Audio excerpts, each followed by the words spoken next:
नमस्कार। BCom part third के एबीएसटी विषय के पेपर ऑडिटिंग यानी अंकेक्षण के संबंध में जो टॉपिक हम इस वीडियो में पढ़ेंगे वह है अनुसंधान यानी इन्वेस्टिगेशन। अनुसंधान यानी इन्वेस्टिगेशन, जब हम अनुसंधान शब्द सोचते हैं या बोलते हैं तो हमारे मस्तिष्क में किसी विशेष जांच की बात समझ में आती है। सामान्यतः अनुसंधान का अर्थ गहन और विशेष जांच पड़ताल करना ही होता है। यहाँ पर हम अनुसंधान का अर्थ व्यवसाय या कंपनी के परिप्रेक्ष्य में समझेंगे कि किसी विशेष उद्देश्य के लिए किसी संस्थान के हिसाब किताब की जांच करना ही अनुसंधान है, यानी गहन जांच करना अनुसंधान है। अनुसंधान के पीछे तथा व्यवहारों के तह में की गई गहरी जांच होती है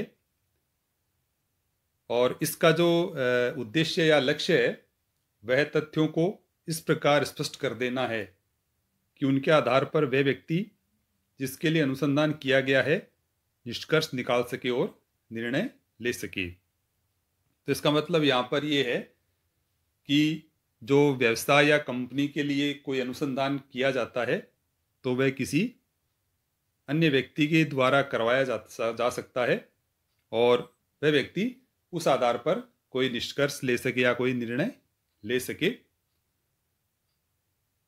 विद्वान स्पाइसर एवं पेगलर ने भी कहा है कि किसी विशिष्ट उद्देश्य के लिए लेखों एवं रिकॉर्डों की जांच को ही अनुसंधान कहते हैं। तो यहाँ पर यह बात स्पष्ट है कि जो अनुसंधान है वह किसी विशेष उद्देश्य के लिए होता है और इसमें जो हिसाब किताब है या लेखा पुस्तकों की गहन जांच की जाती है जिसे हम अनुसंधान के अंतर्गत लेते हैं। कंपनी अधिनियम 2013 की धारा 210 के अंतर्गत केंद्रीय सरकार द्वारा अनुसंधान करवाने का प्रावधान है, लेकिन यह तभी करवाया जाता है जब कंपनी में कोई गंभीर संकट, कपट या अनियमितताओं की आशंका हो। तो कंपनी अधिनियम केंद्र सरकार को यह अधिकार देता है कि वह किसी भी कंपनी की जांच तब करा सकती है जब कंपनी में गंभीर कपट या अनियमितताओं की आशंका उत्पन्न हो।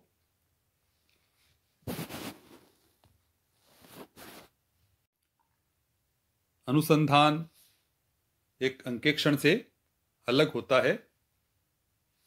अंकेक्षण है वह व्यापार की सामान्य प्रक्रिया के दौरान एक नियमित कार्य है, जबकि अनुसंधान है वह विशेष परिस्थितियों में और विशेष उद्देश्य के लिए करवाया जाता है।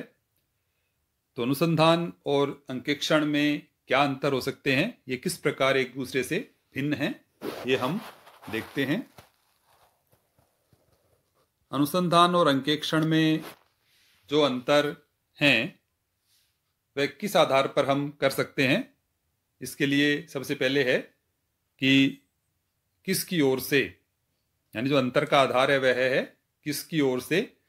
तो अंकेक्षण है वह व्यवसाय के स्वामियों द्वारा करवाया जाता है, जबकि अनुसंधान प्रायः बाहर के व्यक्तियों द्वारा करवाया जाता है।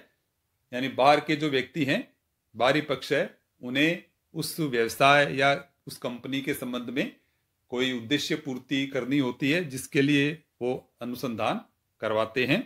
जैसे या तो किसी बैंक द्वारा जैसे कंपनी को या व्यवसाय को कोई लोन देना हो तब अनुसंधान करवा सकते हैं, या किसी को वह कंपनी या कोई व्यवसाय खरीदना हो तो वह व्यक्ति उस व्यवसाय के संबंध में अनुसंधान करवा सकता है। तो अंकेक्षण वह व्यवसाय के स्वामियों द्वारा करवाया जाता है, जबकि अनुसंधान वह बाहरी व्यक्तियों द्वारा करवाया जाता है। दूसरा है एक दूसरे के स्थानापन्न नहीं, यानी अंकेक्षण और अनुसंधान है वह एक दूसरे का स्थान नहीं ले सकते। यदि खातों का या लेखों का बलि प्रकार सही प्रकार से अंकेक्षण हो चुका है तो भी अनुसंधान की आवश्यकता हो सकती है, तो भी अनुसंधान है वह करवाया जा सकता है। इसके बाद तीसरा है वैधानिक अनिवार्यता। अंकेक्षण कराना अनिवार्य है। एक कंपनी के लिए कंपनी अधिनियम के तहत अंकेक्षण कराना है, अनिवार्य किया गया है, जबकि अनुसंधान करवाना अनिवार्य नहीं है। यह जिसको अनुसंधान करवाना है यह उसकी इच्छा पर निर्भर करता है। इसके बाद अगला बिंदु है अवधि। अंकेक्षण प्रायः 1 वर्ष के लेखों का होता है। जैसा कि हम जानते हैं कि प्रतिवर्ष वित्तीय वर्ष के अंत में जब हिसाब किताब की पुस्तकें तैयार हो जाती हैं, लेखा पुस्तकें तैयार हो जाती हैं, अंतिम खाते तैयार हो जाते हैं, उसके बाद अंकेक्षण कार्य वह किया जाता है।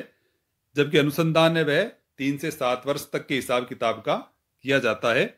यानी जब अनुसंधान करते हैं तो उससे पूर्व के 3 साल से लेकर 7 साल तक के लेखों की जांच है वह अनुसंधान में की जाती है। तो 3 से 7 वर्ष तक की अवधि का भी अनुसंधान है वह कर सकते हैं। जबकि जो अंकेक्षण है वह प्रतिवर्ष किया जाता है और 1 वर्ष के लेखों का अंकेक्षण है वह किया जाता है। इसके बाद अगला बिंदु है उद्देश्य। तो अंकेक्षण का जो उद्देश्य है वह यह प्रमाणित करना होता है कि जो व्यापार का लाभानी खाता और चिट्ठा है वह विधान के अनुरूप तैयार किया गया है और जो चिट्ठा है वह यानी बैलेंस शीट है वह संस्था की सही और उचित आर्थिक स्थिति को प्रकट करता है।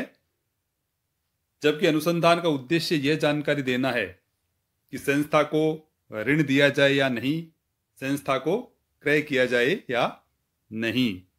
तो अनुसंधान है वह किसी विशेष उद्देश्य के लिए किया जाता है, जबकि जो अंकेक्षण है उसका उद्देश्य व्यवसाय के लाभानी खाते एवं चिट्ठे को प्रमाणित करना होता है। अगला बिंदु है कार्य का क्षेत्र।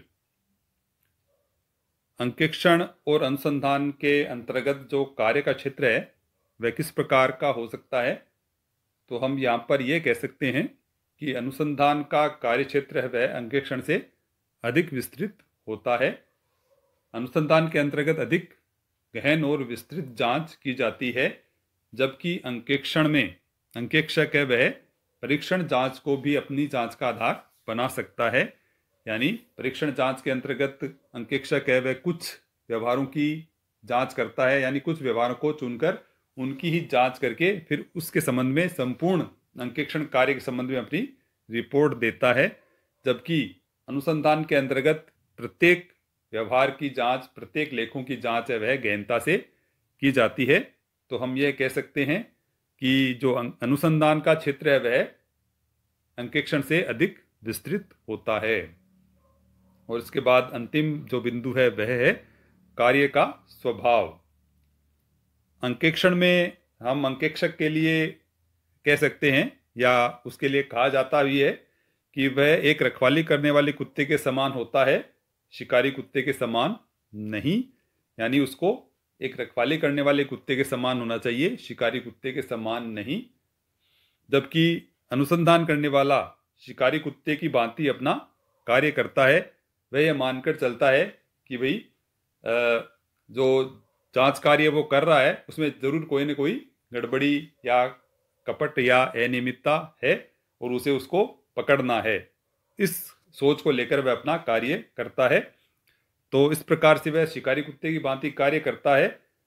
अनुसंधान करने वाले को संदिग्ध परिस्थितियों के अभाव में भी अधिक सावधानी एवं चतुराई से कार्य करना पड़ता है, जबकि एक अंकेक्षक है वह अपने सामान्य प्रक्रिया के तहत ही अपना कार्य करता है। तो इस प्रकार से हम देखते हैं कि अनुसंधान और अंकेक्षण है वह काफ़ी मायनों में बहुत मायनों में एक दूसरे से भिन्न हैं, अलग हैं।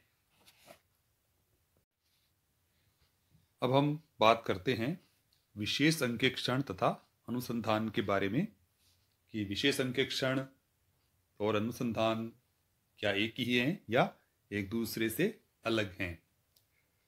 कंपनी अधिनियम 2013 के अंतर्गत केंद्रीय सरकार को किसी भी कंपनी का विशेष अंकेक्षण करवाने का अधिकार है।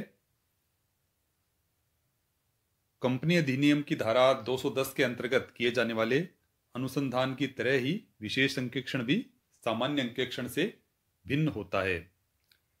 कंपनी अंकेक्षक अपनी रिपोर्ट कंपनी को देता है, जबकि विशेष अंकेक्षण या अनुसंधान करने वाला निरीक्षक अपनी रिपोर्ट केंद्रीय सरकार को देता है। तो यहाँ पर रिपोर्ट देने के मामले में विशेष अंकेक्षण के अंतर्गत भी और अनुसंधान के अंतर्गत भी जो निरीक्षक है वह अपनी रिपोर्ट केंद्र सरकार को ही देता है, क्योंकि इसका आदेश केंद्रीय सरकार द्वारा ही सामान्यतः दिया जाता है विशेष अंकेक्षण और अनुसंधान के संबंध में। लेकिन विशेष अंकेक्षण तथा अनुसंधान में स्वभाव के दृष्टिकोण से अंतर किया जा सकता है। अनुसंधान का आदेश तभी दिया जा सकता है जबकि कंपनी के संबंध में कोई गंभीर गड़बड़ी या कपट या किसी अनियमितता की आशंका हो। विशेष अंकेक्षण एक मध्यम मार्ग के रूप में लिया जा सकता है, जो साधारण परिस्थितियों में भी अपनाया जा सकता है।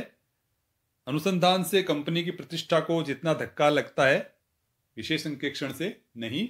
अर्थात अगर अनुसंधान किया जाता है किसी कंपनी के संबंध में, तो आम राय यह होती है कि जरूर इस कंपनी में कोई गड़बड़ी की गई है, जबकि विशेष अंकेक्षण के संबंध में ऐसा नहीं सोचा जाता है। तो इस प्रकार से विशेष अंकेक्षण तथा अनुसंधान है एक दूसरे से अलग हैं।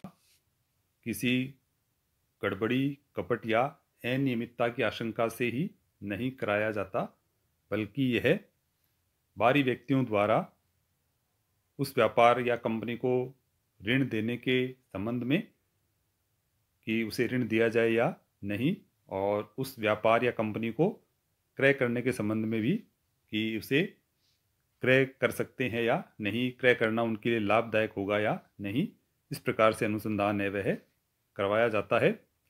जबकि जो विशेष अंकेक्षण है वह या तो व्यवसाय के या कंपनी के स्वामियों द्वारा या फिर केंद्र सरकार के आदेश से करवाया जाता है।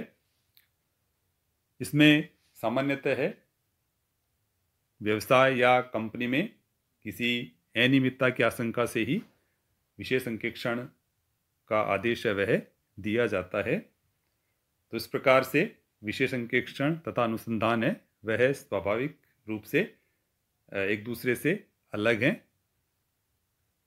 अनुसंधान के संबंध में अन्य महत्वपूर्ण तथ्य हम आगे अन्य वीडियो में उसके संबंध में बात करेंगे। धन्यवाद।